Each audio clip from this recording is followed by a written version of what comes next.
Alright, so here we are, our last lesson, and we're going to talk about disease control with antibiotics. Alright, so what do we want to do at the end? We want to know what an antibiotic is, you want to understand which pathogens it's appropriate for, and you want to understand the risks of overuse, which can't really be understated at this time. Alright, so FLEMMING, FLOREY, HODGKINS, and Chain. They're the four scientists who really are the key. Alright, so basically antibiotics were first discovered in 1928 by this man here, Sir Alexander Fleming. Alright, in particular he discovered penicillin, which is in the mold Penicillium notatum. Now, not much happened for a little while after that. He was like, oh, okay, this is killing off bacteria, but what can we do?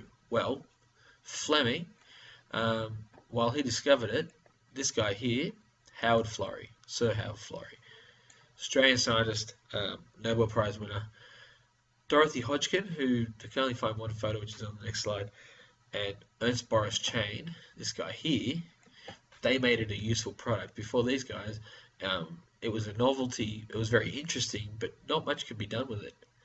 And that happened in about 38 to 41.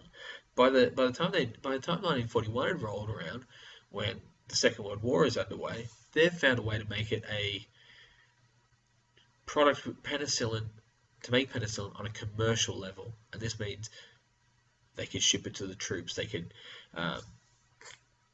use it to save a lot of lives. And as Florey said, it was a team effort, as these things tend to be. It's really important to realize scientists very rarely work individually. It's usually a team. Like it's all, in fact, it's nearly always a team. Even the likes of Einstein, who was a theoretical physicist, he worked with people, constantly in contact, and that's something to be aware of.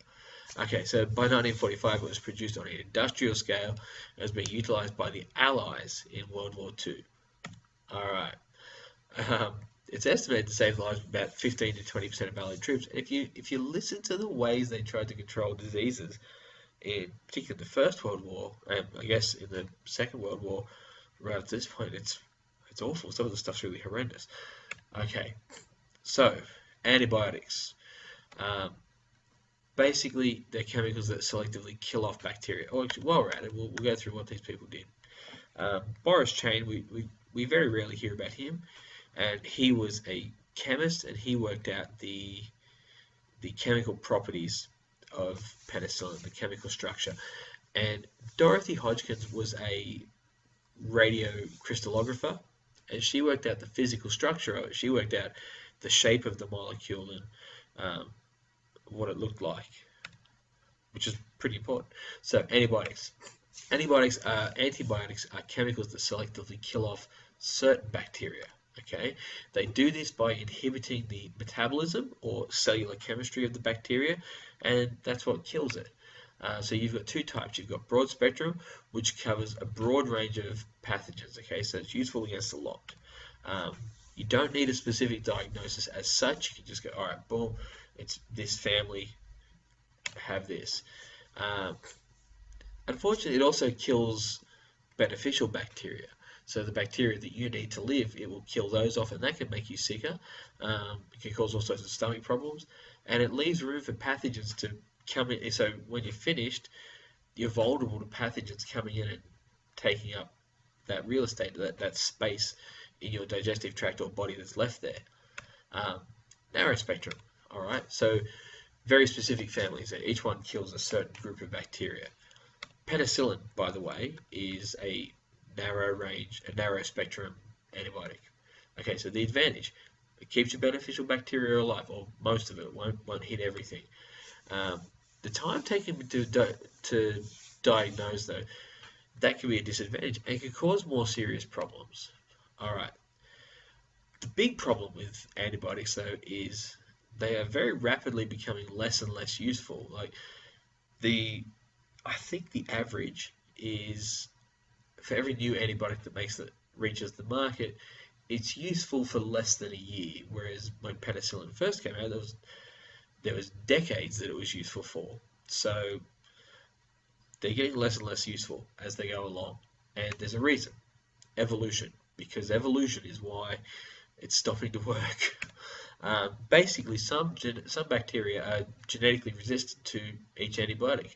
They take it in and they digest it. Really, they'll just eat it and use it. Um, so they break them down. They're no longer effective, and this is because of genetic variation. So even though we know with bacteria they reproduce asexually, every now and then there will be a mutation, and that mutation will spread throughout the groups, and we see that over here. So, all right. So basically, here is your bacteria. Millions and millions happen. We get a mutation here that makes it resistant to DNA, to antibiotics. You put the antibiotics in, and it kills off all of these ones here. So these ones all die. The only ones that survive are the resistant ones, which means as these drug-resistant ones multiply, and they thrive because there's no competition because all of these ones all died off. All of a sudden, you can't use that drug to treat that bacteria anymore.